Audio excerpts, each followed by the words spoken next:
friends, welcome back to my channel. If you're new here, my name's Erin and I do mostly budgeting videos like the one you're about to see here.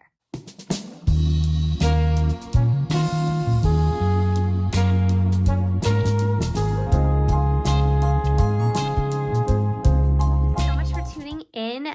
Today's video is more of a preparation video rather than full budgeting and talking about numbers right now. And although it has a lot to do with budgeting, I get frequent requests for me to do like a process video of how I set up my pages, whether it's in the bullet journal or in this big happy planner. So this is what I was using for quite some time in 2020, and I really love using the Happy Planner system because using a vertical layout like the one that I have really it lends itself to making such nice clean layouts with boxes that are already bordered for all the things that I capture in my budget. Now that might not work for everybody, and obviously everybody's situation and the way they budget and handle their money is unique. So there's lots of people out there who like to do pre-printed pages, or they like to use an electronic version. You know, maybe you keep your budget in Excel, but for me, this really works. I like putting pen to paper and just doing things from scratch. So I like using the Happy Planner, but I also like using my bullet journal. So that's the way I'm going to be moving forward, is using both of those methods.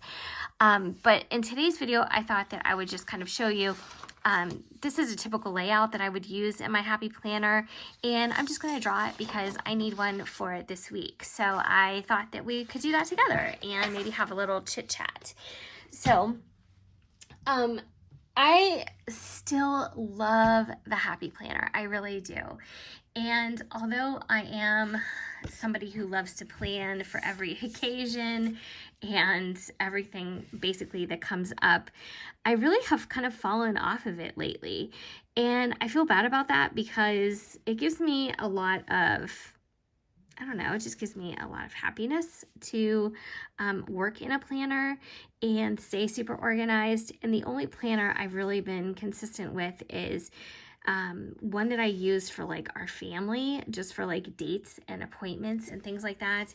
And then one that I'm using for work. So other than that, I've just been kind of winging it.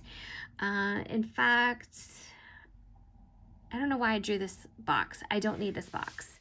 What I need is this box. So what I do is I start off by creating the boxes that I need that go on the corresponding days that I'm working in. So today happens to be Friday the 16th, and although it's not my payday, it is my husband's payday. And so there's a little bit of a joke about this happening right now in our house, because although today is his payday, where he works just somehow messed up his check. So he didn't get paid what we thought he was going to get paid, but it's still his payday. So I'm going to leave this little flag here, and what I would write here is, you know, his initial and then payday. And then I'm going to write number 2 because this will be the second official payday that he has had with this company. So I think I want to keep track of that moving forward. I think that will be interesting. I don't know. But like I said, he gets paid every single week. I get paid every other week. And it's a lot to keep track of. It's a welcome, you know, thing to keep track of, but it's still a lot to keep track of. So I am going to create here in the middle portion of the Happy Planner vertical layout my flag, or banner rather, because this is going to span all 4 of the days or boxes. This is going to be my header for my sinking funds. So I'm just going to pan out just a bit. And then here is where I would just write all the way across, space it out as much as I would like. I would just write sinking funds. Now, if you don't use sinking funds, or maybe you call them something different, maybe you just call it your savings, or you want to capture something else here, of course you can segment this middle portion off for anything that your heart desires. It definitely doesn't have to be sinking funds, but for me, I like to track them every single week. So I go ahead and create a main flag or a main banner for the entire thing, and then I create individual little flags for each section.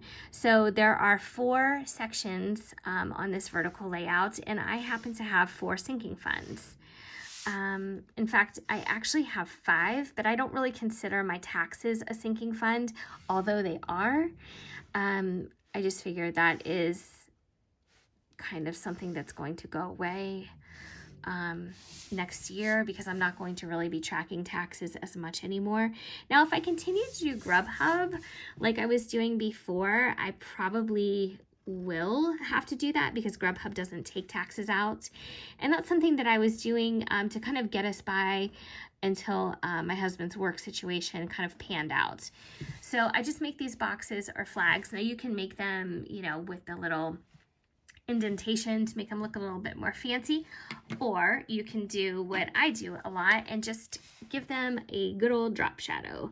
So you can just kind of underline the bottom here and the side, and since it's a drop shadow, which is a shadow effect, you wouldn't do the whole thing, or unless you wanted to do the whole thing. You could definitely border your whole thing with some color, but I just kind of give it that little drop shadow on one side and then the bottom, and it just gives it a little bit of dimension. You know, it makes the box a little bit more 3D. All right, so what I do then is I give a tag to my funds. So the first one that I usually capture is Christmas, and if you hear some snoring in the background, it is my 2 pugs. They're in here relaxing and just acting like they have not a care in the world, which they don't. But they are tired, and it's getting very chilly here, so they like to cuddle up together. They're very jealous, my 3 dogs, of each other. They're jealous of attention, or if you give one of them a treat and not the other, which we really don't do. But if they just even perceive that you're doing something like that, they fight. They're such jealous little dogs. Okay, so that's where I capture my sinking funds. And what I would do here is I would write previous balance. Now this is how I usually do this. So I write previous balance and then add or subtract, a little line for that, and then new balance. And it's just as simple as that. So that's basically all the information I would need to capture in 1 week. And I have to see, are you snoring? Are you disrupting this video? Aww, they're so sleepy. All right, so let's go over to the bottom section, and I do the exact same thing. So I go ahead and create a banner, and I try to make this straight. I don't know, I like when I see straighter lines, so I try to be as neat as possible. I know that it's not you know, absolutely necessary to do something like that. I mean, who's looking at this besides me and you guys? But for whatever reason, I just like to use a ruler, but you definitely don't have to. I mean, this is not something that you would have to, you know, be incredibly careful about. Oops, see what happened there? I have a little curve because I didn't have the ruler down tight. That kind of bothers me, you know? I'm not gonna lie. And my nails are so yellow and gross. Oh my gosh, it's humiliating. The nail polish that I was using totally stained them. And I'm trying to give them just a breather, like a day to breathe. But honestly, I know I'm gonna end up just painting them tonight because it just looks so gross. All right, so here is where I would title this section Cash Envelopes. Now, when I say cash envelopes, it's such a generic term. What I'm really capturing here is variable expenses. And I should call it that because that's really what it is. It doesn't matter if I put, I don't know, if I put my cash into the bank, if I leave it in the bank, if I put it into an envelope, it's still variable expenses, this section. So here what I capture is what I put aside for groceries, what I put aside for dog food, same stuff every single week, what I put aside for gas, and then anything that I put aside for miscellaneous. Okay, and then what I would do there is, again, give it the old drop shadow. I'm a big fan of drop shadows. Like I said, I think it just makes the page and the design of whatever you're doing just look a little bit more finished. So that is where I would put the amount that I'm putting aside for these different things. Now, what I do, and you guys wouldn't have to do this if you're not somebody who works your budget like this, but I pay my bills a month in advance.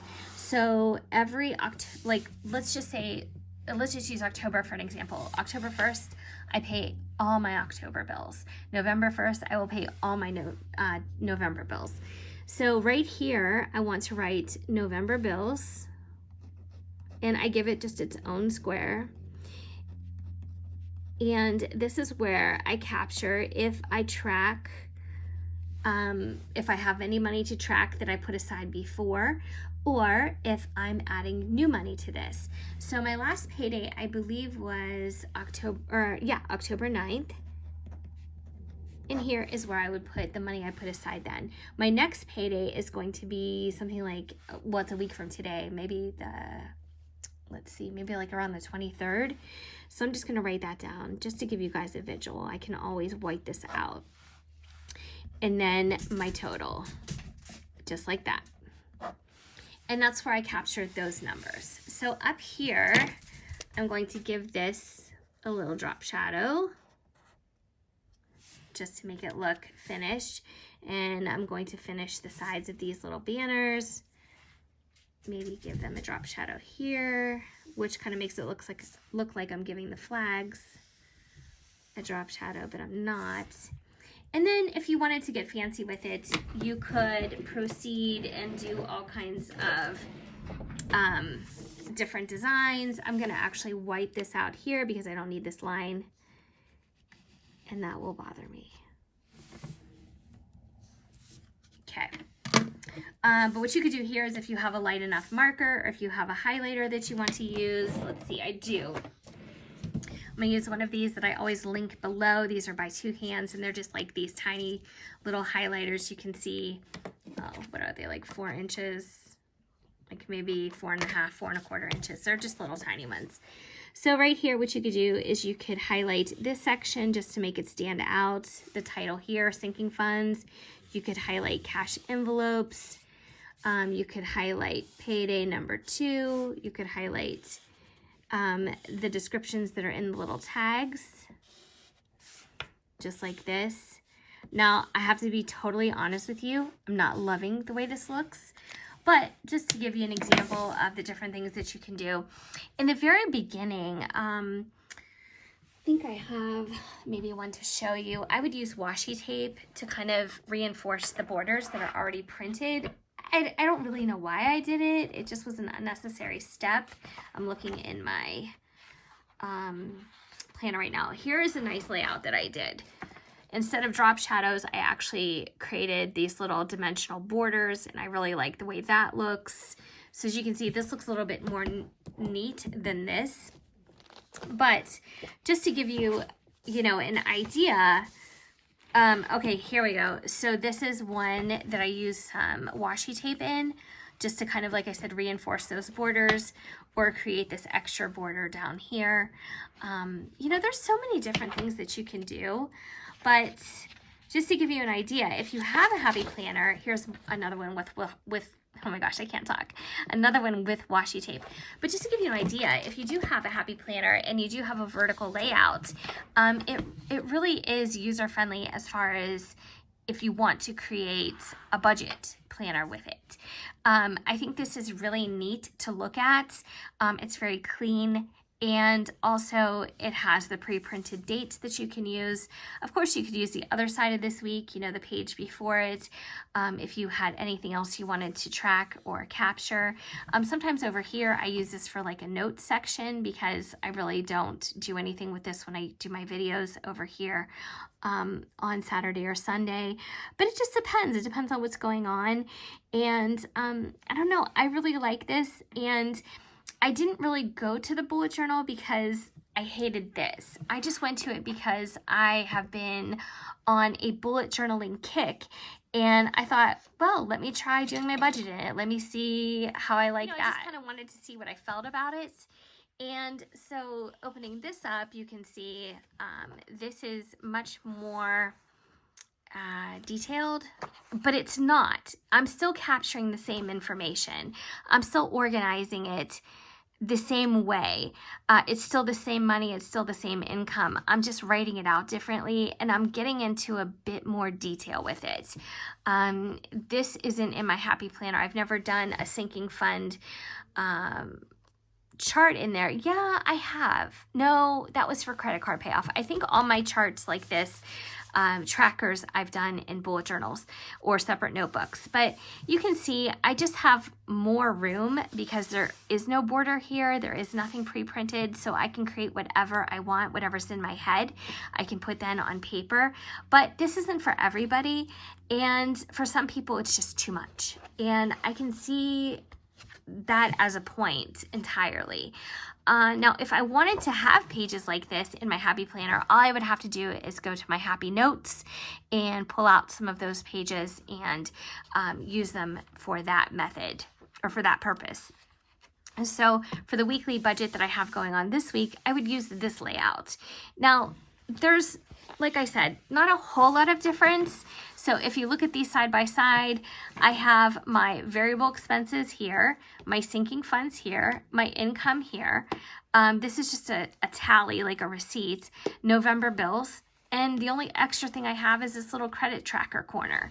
But that's it. Everything else is captured right here. So at the bottom, or at the end of the day, I think it's just a matter of preference, and whatever you find most appealing or whatever you find most attractive to look at. So I just wanted to do this quick process video with you guys and show you the method that I use when I create a budget page in my Happy Planner. And if you have a Happy Planner Classic, it would work just as well. You're going to have smaller boxes, of course, but no big deal. You can definitely make it work. I always have extra room here that I don't need, so I could easily switch into a Happy Planner Classic and be just as happy with the outcome. Or you can use, you know, the horizontal or the dashboard layout. It might be a little bit more tricky. I don't know. I guess I've never really plotted that out in my mind, but I'm sure anything is doable. So, you know, whatever you like, whatever you think is best or easiest is what you should do. So I wanted to do this because it was a requested video. So I hope that you enjoyed that. Let me know if you use a similar method, or if you use a Happy Planner to do your budget. I'm just kind of curious. I know a lot of you guys out there do use Erin Condren, which I think is really cool. I mean, it's the same thing basically. You know, it's not exactly the same, but you know, it has a lot of similarities to it. So yeah, whatever works for you. But this one is almost finished. This was an 18-month that I got in 2019. So as of December, this will be finished. I think I have another big Happy Planner. I'm sure I have a classic one that I can use for 2021. But yeah, so that's it. So I wanted to share that with you. If you're curious, this is a tulle notebook cover. This did not come with it, obviously, and I believe it's been discontinued, but if you are interested in finding it somewhere in the corner of the internet, I did put the details down below, I believe, but I think this design is called Brilliance, and it is by Tulle. So thank you so much for watching. I hope that you enjoyed this video. If you have any questions, please leave them down below, and if not, I hope that I see you on my next video, which will be going over my weekly budget. Take care and have a great weekend.